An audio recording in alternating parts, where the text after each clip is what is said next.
हो जाता है और यहां से प्राइस चल जाती है। रिवर्सल पैटर्न ब्रेक हो गया, यहां से प्राइस चल गई। अब इसके पीछे का लॉजिक, जैसे मैं भी नहीं कहूंगा कि भाई आपको मुझे पता था कि यही जोन चलेगा, नहीं। जब इस तरह की सेलिंग होती है ना, तो एक अलग तरह से हमें कंफर्मेशन देखनी होती है, जो शायद हम 14th क्लास में 15th क्लास में सीखेंगे। एक कंफर्मेशन होती है, कौन सा एरिया चल रहा है, तो उसके बाद कुछ सजेस्ट करता है। स्टॉक आइडिया पर आप जाओगे, 2020 की हिस्ट्री देखोगे, हम बहुत रेयर टू रेयर कोई निफ्टी में प्रिडिक्शन देते, रेयर टू रेयर कोई निफ्टी की कॉल दी होगी। वो ये टाइम था अप्रैल का मंथ, उस टाइम पे शायद 8000 के आसपास की, 8500 के आसपास की अपने कॉल दी थी।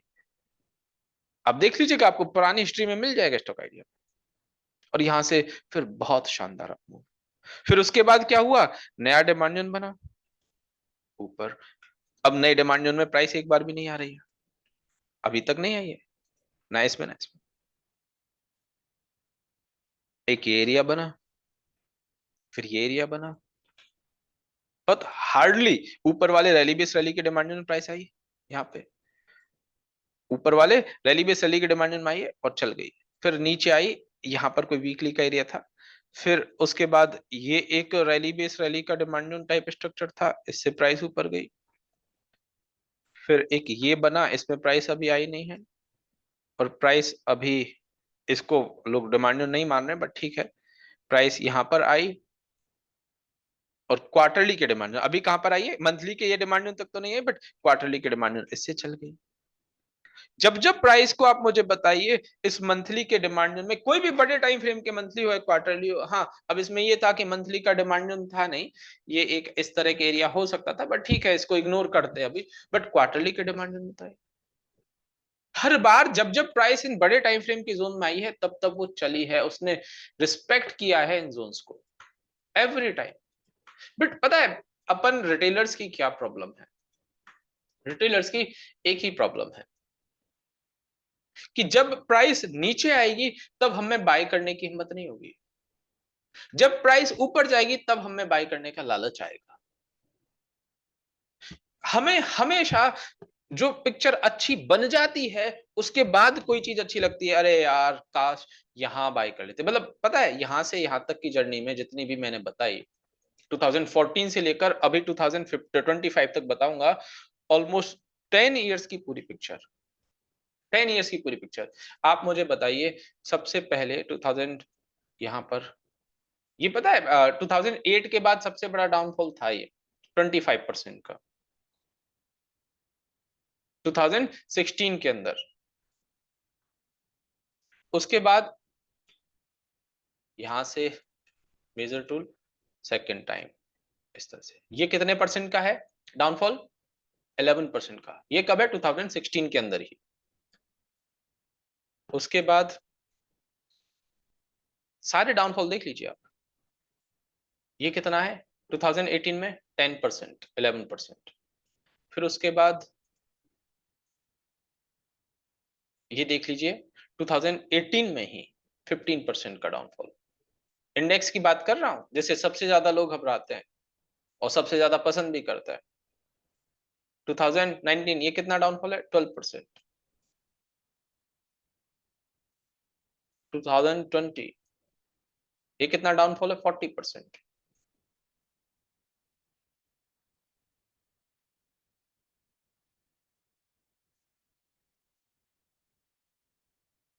2022 ये कितना डाउनफॉल है, 15 टू 16%।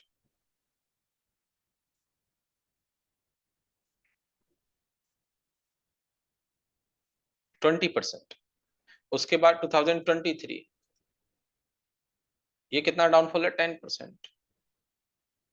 उसके बाद 2025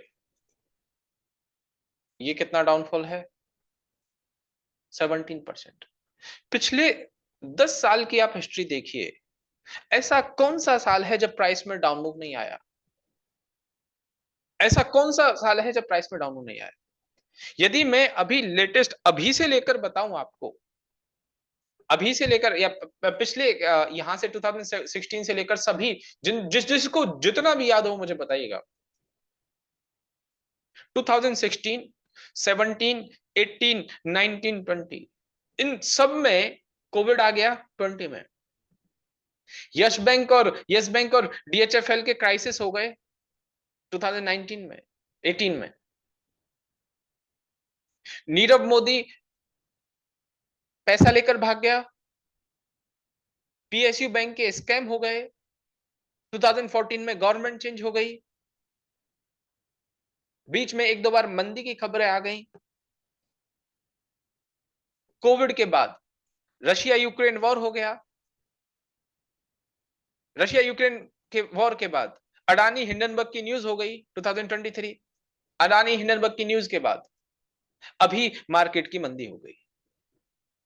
हर एक न्यूज, हर एक इवेंट, हर एक न्यूज, हर एक इवेंट हो रहा है, हर एक साल में हो रहा है।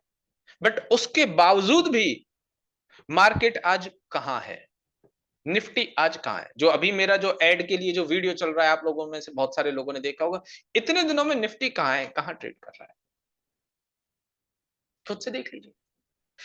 ये पहली बार नहीं है, लो जो आज आया उसको लग रहा है कि ये पहली बार है कि निफ्टी इतना आ गया मार्केट में, जो एक साल के बाद आया।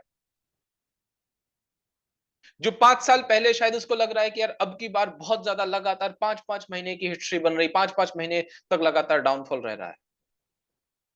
हर इंसान इन सभी सिचुएशन में पैनिक हो रहा है, ये जाने बिना कि ये मार्केट का बिहेवियर है, ऐसा तो होता आया है और आगे भी होता रहेगा। ये मार्केट को अपने आप अंडर वैल्यूड करने का तरीका है, अपने आप को करेक्ट करने का तरीका है। जैसे करते हैं ना, जब टाइगर शिकार करता है तो एक बार पीछे जाता है फिर आगे भागता है, ठीक वही तरीका है मार्केट का, हमेशा करेक्ट होगा। आगे फिर से आने वाले 2 साल में ऐसा फिर से होगा, 2 साल बाद भी फिर से ऐसा होगा। रिटेलर्स के साथ और एक प्रॉब्लम कि इस पूरी रैली में जितना पैसा बनाया ना, 50%, 35% की रैली में जितना पैसा बनाया वो सिर्फ 15% के डाउन में गवा दिया। 15% के डाउन में गवा दिया। जितना पैसा इसमें बनाया होगा सिर्फ 15% के, 15% नहीं, सिर्फ 2 महीने में गवा दिया होगा। और आप इन सारे इवेंट में देखोगे ना, एक भी न्यूज रिपीट नहीं मिलेगी, एक सिंगल न्यूज रिपीट नहीं मिलेगी। हर बार कुछ नया होगा। कभी प्राइवेट बैंक्स का स्कैम होगा, कभी गवर्नमेंट बैंक्स का स्कैम होगा, कभी कोई पैसा लेकर भागेगा, कभी इकोनॉमिक क्राइसिस होंगे पूरे वर्ल्ड में, कभी किसी बड़े अडानी जैसे ग्रुप पर कोई एलिगेशन लगेंगे, कभी गवर्नमेंट चेंज होगी, कुछ ना कुछ अलग, कुछ ना कुछ नया इवेंट आता ही रहेगा। और वो इवेंट का आना होना वो उतना झूठा भी नहीं है, बट उसमें हमारा पैनिक हो जाना बिल्कुल बेकार बात है कि हम उसमें पैनिक होकर घबरा कर सब कुछ खत्म कर देते हैं, अपना सब कुछ गवा देते हैं। वो एक कोई मैंने बहुत अच्छी लाइन पढ़ी कि भाई आप गुस्से में उस चीज को, उतावलेपन में उस चीज को मत गवा देना जो आपने बहुत शांति से बनाई है। जो चीज आपने शांति से बनाई है उसको गुस्से में मत गवा देना। वो हम करते आ रहे हैं। और एक और बात बताऊं, क्या करता है रिटेलर, यहां पर डाउनफॉल आएगा, अरे यार ये तो प्रॉब्लम हो गई, मार्केट में बहुत मंदी, जो कुछ होगा वो बेच देगा, जो कुछ होगा सेल कर देगा, और बीच बीच में कहीं ना कहीं एक्सपेक्टेशन लगाए रखेगा, यहां से ऊपर, यहां से ऊपर, यहां से ऊपर, जहां से ऊपर जाएगा मार्केट वहां तक सारा पैसा खत्म, तब उसके पास खुद का कुछ नहीं बचा। और जब ऊपर जाएगा यहां पर मार्केट, तब उसके मन में आएगा अरे यार काश बाय कर लिया होता, और तो फिर वो बाय करेगा, इसी पॉइंट पर बाय करेगा। फिर बाद में मार्केट का नीचे आने का टाइम हो जाएगा, फिर से लॉस हो जाएगा। फिर ऊपर जाने लगा, ऊपर जाते जाते फिर से उसको लगेगा यार यहां हमें बाय कर लेना चाहिए, इतना ऊपर आ गया, 50 रुपीज का स्टॉक जो है 150 हो गया, अब बाय कर लेना चाहिए। फिर उसके बाद मार्केट का नीचे आने का टाइम हो जाएगा, उससे एग्जिट हो जाएगा, नीचे आएगा तब बाय करने की हिम्मत नहीं होगी। ठीक ऐसे ही अब भी तो यही हुआ, जब नीचे आया मार्केट अभी बाय करने की हिम्मत नहीं हुई, जब ऑल टाइम हाई पहुंच जाएगा तब लोगों को लगेगा अरे यार बाय कर लेना चाहिए। ठीक ऐसे ही जब यहां पर था, नीचे आया था इस टाइम पर, रशिया यूक्रेन वॉर के टाइम पर, तब किसी की हिम्मत नहीं हुई, जब ऊपर जाने लगा तब यहां पर बाय करेंगे। नीचे आते टाइम सेल कर रहे हैं, ऊपर जाते टाइम बाय कर रहे हैं, ऊपर जाने के बाद बाय कर रहे हैं।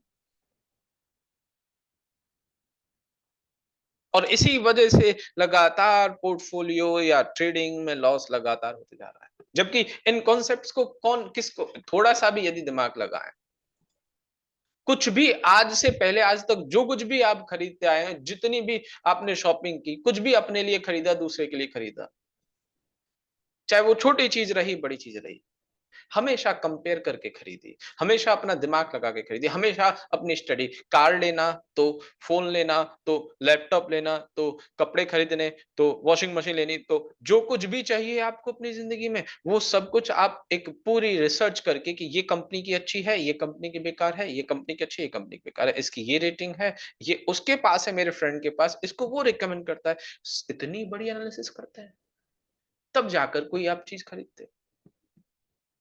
और शेयर्स में ऐसी कोई एनालिसिस करने की जरूरत ही नहीं समझते। ये पूरे मार्केट के पैटर्न को, बिहेवियर को समझने की कोशिश ही नहीं करते।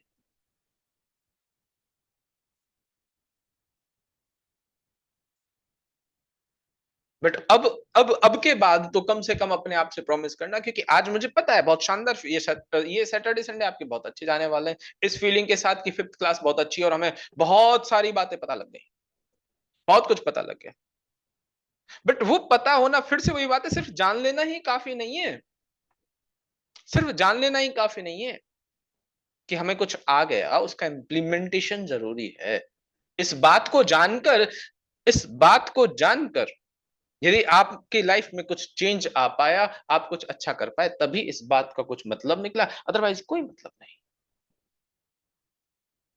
मैं हमेशा कहता हूं, कितनी भी फिलॉसफी की आप 1 घंटे के डेडिकेटेड, 1 घंटे, 1 आवर डेडिकेशन के साथ प्रैक्टिस कर लीजिए और एक फिलॉसफी की बुक पढ़ लीजिए, दोनों बराबर है। अभी समझ में आने लगी मुझे ये बात।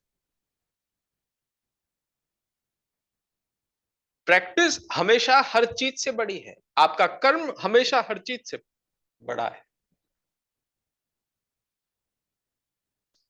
1 आवर की बहुत ही इंटेंस प्रैक्टिस उस एक बहुत अच्छी साइकोलॉजी और फिलोसफी वाली बुक से मोर देन बहुत बहुत हजार गुना बेटर है, बहुत हजार गुना बेटर। इसका मतलब ये नहीं कि बुक नहीं पढ़ें, इसका मतलब ये नहीं अच्छी बातें नहीं सीखे, सीखें। बात सीखना, थॉट अपनी जगह है, कर्म अपनी जगह है, एक्शन अपनी जगह है। जब भी आपके मन के अंदर ये बात हो, कर्म का और विचार का, एक्शन का और थॉट्स का, जब भी ये कॉन्फ्लिक्ट ऑफ इंटरेस्ट हो, तो हमेशा हमेशा हमेशा अपने कर्म को ही प्रायोरिटी देना, हमेशा अपने कर्म को ही प्रायोरिटी देना। हाँ, मतलब विचार जरूरी है, थॉट्स जरूरी हैं, 100% जरूरी है, बट वो थॉट्स कोई काम के नहीं रह जाते यदि कर्म नहीं कर पा रहे तो।